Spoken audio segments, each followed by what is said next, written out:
Hello વિદ્યાર્થી મિત્રો, સાધ્યમ એકેડેમીના આ ડિજિટલ પ્લેટફોર્મ પર સામાન્ય અભ્યાસની લેક્ચર સિરીઝમાં આપ સૌનું હાર્દિક સ્વાગત છે. અને આજનો આપણો ટોપિક છે સમયરેખા, વિક્રમ સંવંત, શક સંવંત, ગુપ્ત સંવંત અને સી સંવંત. આ ચારેય સંવંતો ક્યારે આવે છે અને કયા રાજાઓ દ્વારા શરૂઆત કરવામાં આવી હતી એના વિશે આપણે ચર્ચા કરીશું. ઓકે, તો પહેલો ટોપિક છે આપણો સમયરેખા. હવે સમયરેખાની આપણે વાત કરતાં પહેલાં હું તમને જણાવીશ કે તમે જોયું હશે કે ઇતિહાસનો આપણો પહેલો ટોપિક છે જીપીએસસીનો જે સિલેબસ છે એમાં કે સિંધુ ખીણ સભ્યતા. તેની શરૂઆત ક્યારે થઈ હતી? તો ઈસવીસન પૂર્વે 2500માં. હવે ઈસવીસન પૂર્વે અત્યારે હાલ આપણે ઈસવીસન કહીએ છીએ, તો એ ક્યારે આવે છે, એના બંને વચ્ચેનો ફરક શું, એ જ બધી વસ્તુ તમારે આ પોઈન્ટમાં સમજવાની છે. ઓકે, તો આજે આપણે એક તારીખ જે છે એ લઈ લઈએ કે 10 નવેમ્બર 2024. બરાબર, 10 નવેમ્બર 2024. તો આ 2024 પહેલાં 2023 આવ્યું હશે, એની પહેલાં 2022 આવ્યું હશે, અને જેમ જેમ આગળ જતા ગયા એમ 2000, 1500, બરાબર, 1000, 500 એમ કરતાં કરતાં ક્યાંક તો જીરો આવ્યું હશે. બરાબર, ક્યાંક તો જીરો આવ્યું હશે. અને જીરોથી પહેલાં ઘણા બધા વર્ષો થઈ ગયા. બરાબર, આપણો જે ઇતિહાસ છે આ રીતે જ જોવાનો હોય છે. તો આ જીરો શું ઇન્ડિકેટ કરે છે? તો જીરો ઇન્ડિકેટ કરે છે ખ્રિસ્તી ધર્મ છે એમાં એમને જે ભગવાન માને છે ઈસુ, એમના જન્મને ઇન્ડિકેટ કરે છે. બરાબર, ઈસુના જન્મને.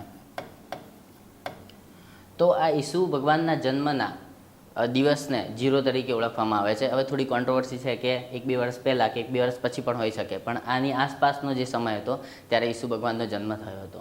તો એની પહેલાંનો જે સમય છે એને ઈસવીસન પૂર્વે તરીકે ઓળખવામાં આવે છે.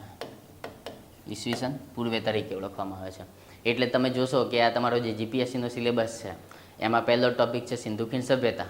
બરાબર, એની શરૂઆત ક્યારે થઈ હતી? તો ઈસવીસન પૂર્વે 2500ની અંદર.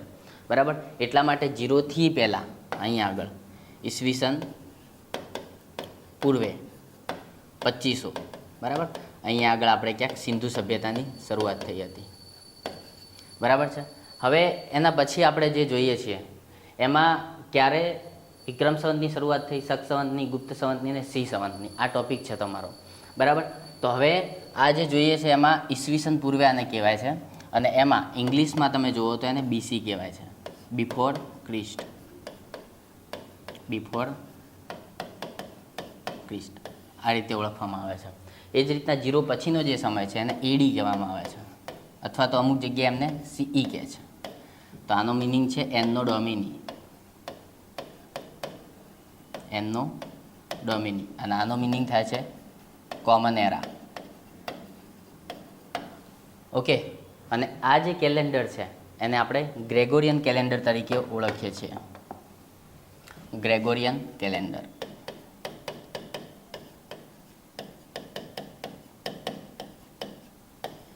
બરાબર, અને આને ગુજરાતીમાં આપણે જોઈએ તો આને કહેવાય છે ઈસવીસન. બરાબર, તો આ તો થઈ સમયરેખાની વાત. હવે આપણે જોઈએ કે આ વિક્રમ સંવંત, શક સંવંત, ગુપ્ત સંવંત અને સી સંવંત વિશેની આપણે વાત કરીએ. તો સૌ પ્રથમ આપણે લઈએ છીએ વિક્રમ સંવંત. તો વિક્રમ સંવંતની શરૂઆત ક્યારે થઈ હતી? તો વિક્રમ સંવંતની શરૂઆત થઈ હતી જીરોથી એ પહેલાં ઈસવીસન પૂર્વે 56માં થઈ હતી. બરાબર, અને એ શરૂઆત કોણે કરાવી હતી? તો રાજા વિક્રમાદિત્ય. હવે વિક્રમાદિત્ય જે છે ઇતિહાસની અંદર ઘણા બધા થઈ ગયા, 14 જેટલા વિક્રમાદિત્ય થઈ ગયા. તો એમાંથી આ કયા વિક્રમાદિત્ય? બરાબર, તો હવે તમે જુઓ કે ગુપ્ત વંશમાં જે વિક્રમાદિત્ય થઈ ગયા એમને બધા ઓળખે છે, ચંદ્રગુપ્ત બીજા. બરાબર, પણ ગુપ્ત વંશ થઈ ગયો છે જીરો પછીનો સમયમાં, અને આ છે જીરો પહેલાંના. એટલે આ વિક્રમાદિત્ય જે છે એ કયા છે એ તમારે ખાસ નોંધવાનું રહે. બરાબર, તો વિક્રમ સંવંતની શરૂઆત થઈ સૌ પ્રથમ વિક્રમ સંવંત ઈસવીસન પૂર્વે 56ની અંદર શરૂઆત થઈ હતી. અને એની શરૂઆત કોણે કરાવી હતી એ તમારે જોવાની છે. તેની શરૂઆત કરાવી છે વિક્રમાદિત્ય. બરાબર, એની શરૂઆત કરાવી છે વિક્રમાદિત્ય, અને આ હતા માળવાના રાજા. બરાબર, અને એને માલવગણ રાજ્ય તરીકે પણ ઓળખવામાં આવે છે.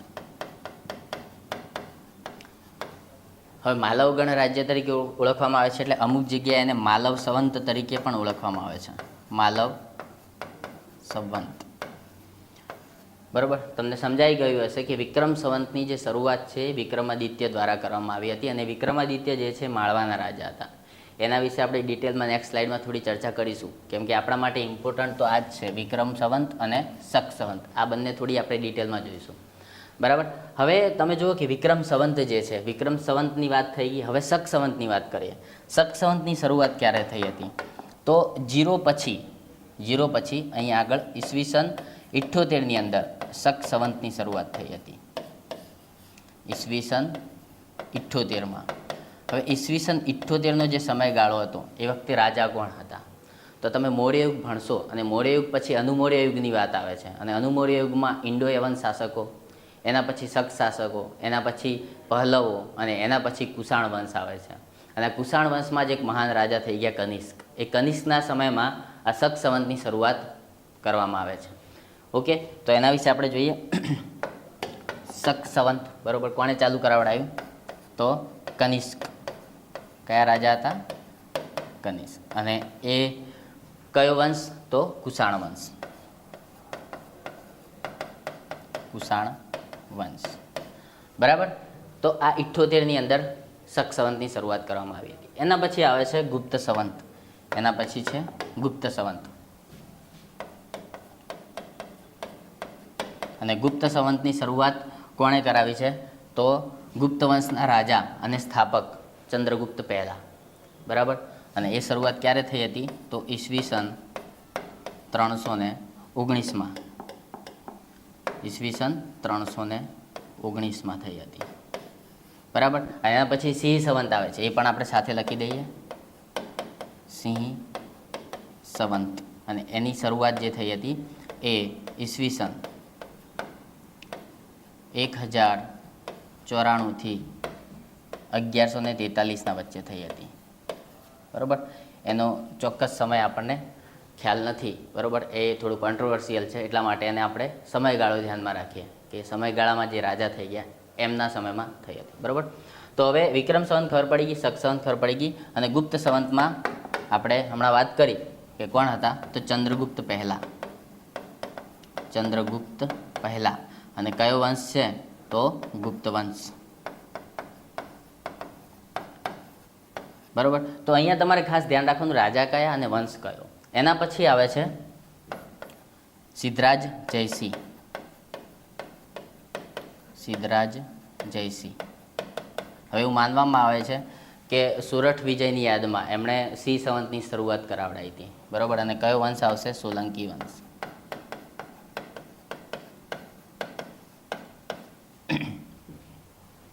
તો અહીંયા આગળ તમારા 4 સંવંતની વાત થઈ ગઈ.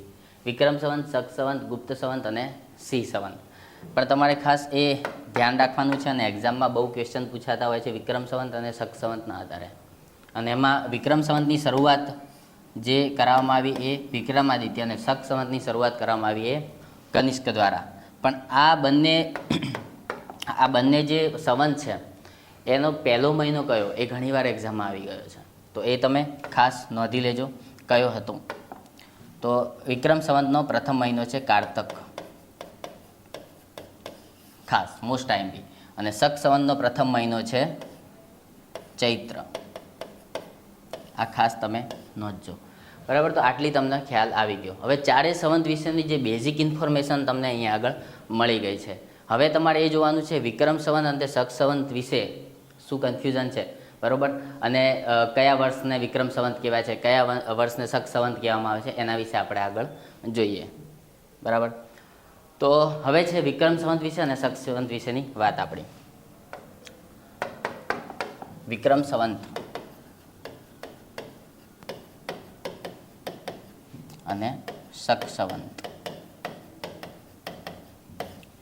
બરાબર, તો હવે હું તમને વાત કરું કે સૌપ્રથમ તમને વાત કરી કે માળવાના રાજા હતા વિક્રમાદિત્ય, એમના દ્વારા શરૂઆત કરવામાં આવી હતી. આ ગુજરાત છે ને, ગુજરાતની બાજુમાં મધ્યપ્રદેશનો જે વિસ્તાર છે એને ઇતિહાસની અંદર માળવા તરીકે ઓળખવામાં આવતું હતું. અને માળવાના જ રાજા હતા વિક્રમાદિત્ય. બરાબર, માલવ ગણરાજ્ય. માલવ ગણરાજ્ય એના રાજા હતા વિક્રમાદિત્ય. એમના દ્વારા વિક્રમ સંવંતની શરૂઆત કરવામાં આવી હતી. હવે વસ્તુ એ છે કે વિક્રમ સંવંત અત્યારે હાલ 2081 ચાલી રહ્યું છે. પણ તમે 3-4 મહિના પહેલાં જોયું હશે તો કહેતા હશે કે 2080 ચાલી રહ્યું છે. તો એક જ વર્ષમાં 2080 ને 2081 બંને કઈ રીતે, એ વસ્તુ તમને હું સમજાવીશ. બરાબર, તો અહીંયા ધ્યાન રાખજો તમે. તો અત્યારે હાલ જ આપણું બેસતું વર્ષ ગયું. બરાબર, અત્યારે હાલ આપણું બેસતું વર્ષ ગયું 2 નવેમ્બર 2024. 31 ઓક્ટોબરના રોજ આપણી દિવાળી હતી અને દિવાળીના બીજા દિવસે 1 નવેમ્બર અમુકે ઉજવ્યું હશે, અમુકે 2 નવેમ્બર ઉજવ્યું હશે. બરાબર, તો 2 નવેમ્બરના રોજ બેસતું વર્ષ ગયું. બેસતું વર્ષ. તો આજ જે વર્ષ આજ જે દિવસ છે એ દિવસથી જ વિક્રમ સંવત બદલાય છે. બરાબર, તો બેસતા વર્ષની પહેલાંનો જે સમય છે, બેસતા વર્ષની પહેલાંનો જે સમય છે એની અંદર આપણે 56 એડ કરવાના રહેશે. હવે 56 કેમ એડ કરવાના છે? તમે અહીંયા આગળ જુઓ કે 0થી સ્ટાર્ટ થઈ અને 2024 સુધી આપણે પહોંચ્યા અને 0થી પહેલાં ઈસવીસન પૂર્વે 56ની અંદર આપણે વિક્રમ સંવતની શરૂઆત થઈ હતી. તો આ 0ની અંદર આપણે 56 એડ કરવા પડે. બરાબર, તો 0ની અંદર આપણે આ 56 એડ કરીએ 2024માં, એટલે મળે છે આપણને 2080. પણ એ ક્યારે? તો 2024માં બેસતા વર્ષના પહેલાંના દિવસો. બરાબર, એટલે એની પહેલાં 1 નવેમ્બર કે એની પહેલાં જાન્યુઆરી સુધીનો જેટલો બી સમય છે એમાં તમારે 56 એડ કરવાના થાય 2024માં, એટલે તમને ત્યારનું વિક્રમ સંવત મળે. બરાબર, હવે 2 નવેમ્બર પછી બેસતું વર્ષ થઈ ગયું, કારતક મહિનો આવી ગયો. બરાબર, અને અહીંયા આગળ આપણે વિક્રમ સંવતની શરૂઆત થઈ ગઈ છે. તો ત્યારે આપણે અહીંયા આગળ 57 એડ કરવાના થાય છે. 2024માં 57 એડ કરવામાં થાય છે. કેમ કે અહીંથી 2 નવેમ્બરથી જ આપણું બેસતું વર્ષ સ્ટાર્ટ થઈ ગયું અને નવું વર્ષ સ્ટાર્ટ થઈ ગયું અને વિક્રમ સંવતના આધારે હોય છે. તો એમાં આપણે એડ કરીએ 57 એટલે 2081 મળે. એટલે અત્યારે હાલ જે વિક્રમ સંવત શરૂઆત થયું 2 નવેમ્બરથી અને એ છે આપણું 2081 વિક્રમ સંવત અત્યારે. હવે આ ક્યાં સુધી ચાલશે? તો નેક્સ્ટ 2025ની દિવાળી જ્યાં સુધી આવે ત્યાં સુધી આપણે 2081 વિક્રમ સંવત કહેવાશે. એના પછી 2082 સ્ટાર્ટ થશે. ઓકે, તો તમને સમજાઈ ગયું હશે કે બેસતું વર્ષ જે છે એ કઈ રીતના એનાથી કઈ રીતે આપણને ખબર પડે છે કે 2080 વિક્રમ સંવત છે કે 2081. તો એક જ વર્ષમાં આ બે વિક્રમ સંવત આપણને જોવા મળે છે. એના પાછળનું કારણ આ છે, કેમ કે બેસતા વર્ષથી જ આપણો મહિનો જે આપણું જે વર્ષ છે બદલાઈ જાય છે વિક્રમ સંવતનું. બરાબર, તો આ તમને ખ્યાલ આવી ગયો હશે. તો હવે વિક્રમ સંવતના વિશે તમારે ખાસ યાદ રાખવાની બાબત એ છે કે વિક્રમ સંવત જે છે એ આપણું ગુજરાત સરકાર ફોલો કરે છે. બરાબર, એ આપણું ગુજરાત સરકાર ફોલો કરે છે. કોઈ પણ સરકારી કામકાજ માટે ગુજરાત સરકાર વિક્રમ સંવતને ધ્યાનમાં લે છે. ગ્રેગોરિયન કેલેન્ડરની તારીખ તો હોય જ છે, પણ સાથે વિક્રમ સંવત પણ બતાવેલું હોય છે. બરાબર, એ જ રીતે તમે જોવા જાઓ તો શક સંવતનું ઉપયોગ કોણ કરે છે? તો ભારત સરકાર. ભારત સરકાર જે છે એ એના કામકાજ હોય છે સરકારી, એના માટે શક સંવતની ઉપયોગ કરે છે. ગ્રેગોરિયન કેલેન્ડરની તારીખ તો લખી જ હોય, પણ સાથે શક સંવતનો જે મહિનો ચાલતો હોય, બરાબર, એના વિશેની વાત કરેલી હોય છે. અને આપણે વિક્રમ સંવત ગુજરાત સરકાર નક્કી કરતું હોય છે, બરાબર, ફોલો કરતું હોય છે. તો આ બે વસ્તુ પણ તમારે ખાસ ધ્યાન રાખવાની રહે છે. તો હવે તમે જે આખો આ ટોપિક ભણ્યા, બરાબર, એમાં તમને એ પણ ખબર પડી ગઈ હશે કે વિક્રમ સંવત કઈ રીતના શોધાય છે.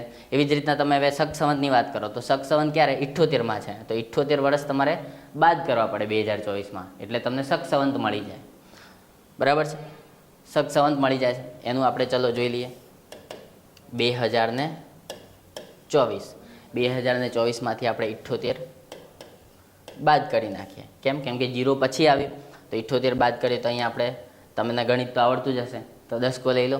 14માંથી 8 જાય તો કેટલા વધે? 6.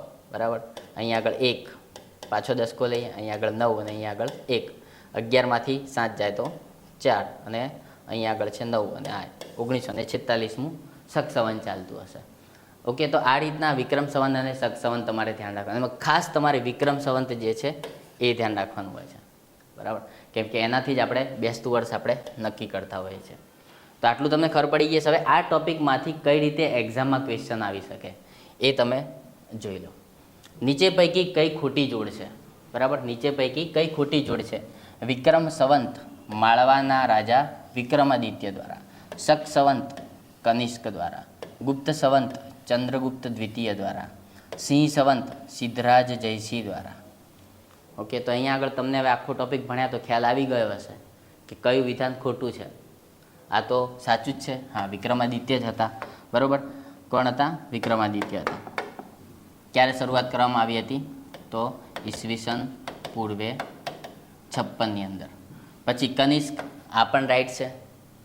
શક સંવતની શરૂઆત, તો એ ક્યારે હતું? તો ઈસવીસન 78ની અંદર. બરાબર. ગુપ્ત સંવત, એમાં દ્વિતીય નહીં પણ કોણ આવશે? ચંદ્રગુપ્ત પહેલા. ચંદ્રગુપ્ત પહેલો આવે છે. અને એ ક્યારે શરૂઆત કરવામાં આવી હતી? ઈસવીસન 319ની અંદર. બરાબર. અને સી સંવત, સિદ્ધરાજ જયસિંહ, એ પણ રાઈટ છે તમારું. બરાબર. તો આ એક વિધાન તમારું ખોટું થયું. તો આ તમારો જવાબ છે. હવે સિદ્ધરાજ જયસિંહ ક્યારે? તો ઈસવીસન 1094થી 1143 વચ્ચે થઈ ગયા એ સમયે. તો આ ત્રણ જોડ સાચી છે અને એક ખોટી છે. તો તમને આજે જે લેક્ચર ભણ્યા એ લેક્ચરની અંદર સંપૂર્ણ ખ્યાલ આવી ગયો હશે. બરાબર. વિક્રમ સંવત, શક સંવત, ગુપ્ત સંવત અને સી સંવત, ને એની સાથે વિક્રમ સંવત કઈ રીતના ગણવામાં આવે છે એ પણ તમને ખાસ ખબર પડી ગઈ હશે. એના પછી આ તમારો ક્વેશ્ચન. બરાબર. તો આજનો આપણો આ લેક્ચર અહીંયા રાખીએ. Thank you.